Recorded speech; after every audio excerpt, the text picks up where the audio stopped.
Olá, meu querido irmão, muito bem-vindo para a nossa reflexão desse 26º domingo do tempo comum, dia 29 de setembro, dia que nós comemoraríamos se não fosse o domingo, Santos Arcanjos Miguel, Gabriel e Rafael, mas a solenidade dominical, o dia do Senhor, tem precedência sempre, e é justo que seja assim.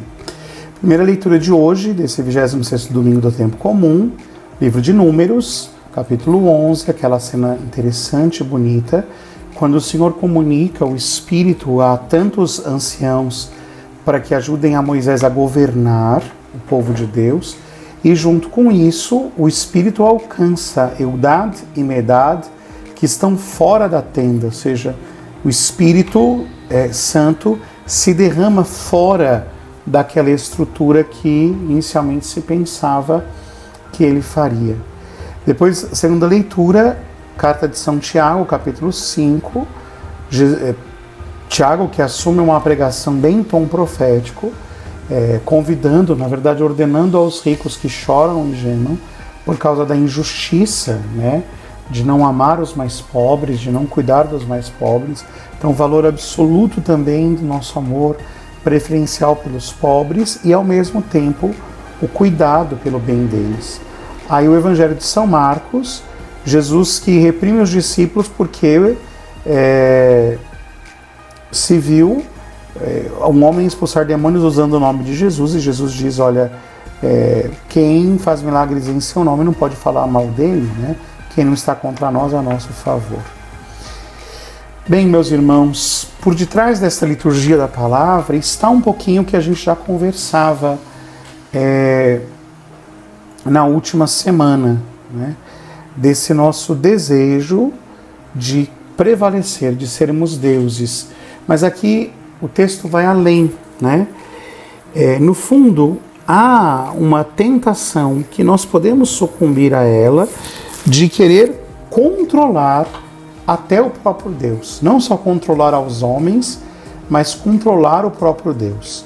Como o povo, na primeira leitura, se revoltam um pouco, como Josué, que queria que Eldad e Meldad se calassem, porque não estavam na tenda no exato momento em que o Espírito foi derramado, e o Espírito visitou-os fora da tenda. Essa nossa ideia de, como diz o Papa Francisco, colocar a alfândega sobre a salvação, E Jesus que reconhece e, na verdade, reprime aos discípulos, de maneira especial João, porque quer impedir que o seu nome seja usado para além daquele grupo menor.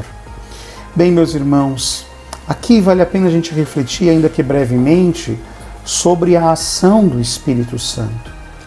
Nós nos lembramos que o Espírito Santo é este vento impetuoso que dilata as paredes do cenáculo em Pentecostes de tal maneira a converter-se na pregação de Pedro na sequência, 5.000 homens de uma única vez. Ou seja, o Espírito Santo é este que rompe os limites, que vai para além das nossas estruturas humanas muito pequenininhas. Deus, que é amor, derrama-se em misericórdia, indo para muito além das nossas estruturas humanas. O Evangelho, nesse sentido, nos convoca sempre a, como Nicodemos, voltar ao ventre da nossa mãe e nascer de novo, ou seja, ter uma nova vida, uma nova mentalidade, de não querermos controlar o amor de Deus, mas de sermos estes que disseminam o amor de Deus, abrindo a igreja, permitindo que o Evangelho seja anunciado a absolutamente todos, como o Santo Padre tem nos ajudado a entender.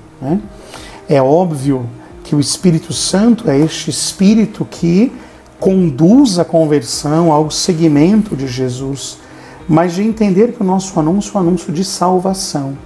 Quando eu for levantado da terra, diz Jesus no Evangelho de São João, atrairei todos a mim. Então, pensarmos a nossa comunidade, a nossa vida cristã, as nossas pastorais, como estes lugares, como esta igreja de portas abertas, para sair e buscar a todos e ao mesmo tempo para acolher a todos, né? A tenda que se alarga, né? É nesse sentido que nós precisamos entender, inclusive, essa dimensão sinodal que a Igreja tem apresentado para este tempo. Vejam, a sinodalidade sempre foi uma característica da Igreja. A Igreja nasce sinodal, né? Simrodós significa caminhar juntos.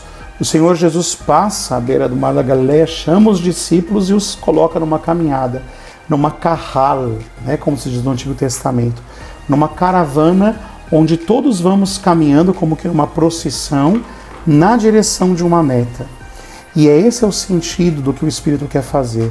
A Igreja, este povo que caminha, conduzido por Cristo à sua frente ressuscitado, que vai como que convocando a todos os homens a entrarem nesta caminhada de vida eterna. E é claro que aqui nós não vamos nos deixar escravizar pelas estruturas, mas as estruturas são importantes para que nós coloquemos mais pessoas a caminho. É como um trem. Os seus trilhos servem para que o trem avance. Nem fique parado, senão não precisaria de trilhos, e também não descarrile, né?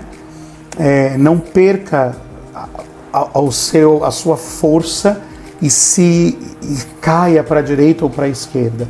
A estrutura é como esta baliza pela qual nós temos que percorrer.